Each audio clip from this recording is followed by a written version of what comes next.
ఇంత పెద్ద షీట్ ఏంటి సార్? ఈ మెటీరియల్ ఏంటి అసలు? ఇది పాలిగ్రానైట్ షీట్ అమ్మా. ఇది పాలిగ్రానైట్ షీట్. అవునమ్మా. ఇది పెయింటింగ్ రీప్లేస్మెంట్ వాడతారు. ఓకే. ప్లస్ ఈ షీట్లమ్మా మార్కెట్ చాలా కోకల్లో మీరు చూసింటారు. అనేక కంపెనీల్లో చాలా చూసాం సార్. వాళ్ళకి మాకు డిఫరెన్స్ ఏంటి, కస్టమర్ ఎలా గమనించాలి, కస్టమర్ ఏమేమి చూడాలని నేను బ్రీఫ్ మీకు ఎక్స్ప్లెయిన్ చేస్తాను. దీంట్లో డెఫినెట్. మార్కెట్ దొరికే షీట్లు కమ్మా ఈ గ్లాసీనెస్ తక్కువ ఉంటుంది, చాలా తక్కువ ఉంటుంది గ్లాసీనెస్. Yeah okay. ఈ పేపర్ తీసి మీకు తెలుస్తుందమ్మా. పేపర్ తీసి కూడా చూపిస్తాను.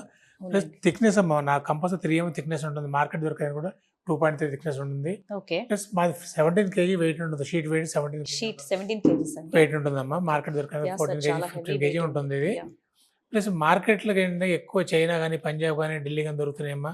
ఫస్ట్ టైం మేము భారతదేశంలో జర్మనీ తీసుకొచ్చిన ఇంపోర్టెడ్ పాలిమర్ షీట్ మేము ఒక్కడే, ఎప్పటిదాకా ఎవరు లేరమ్మా.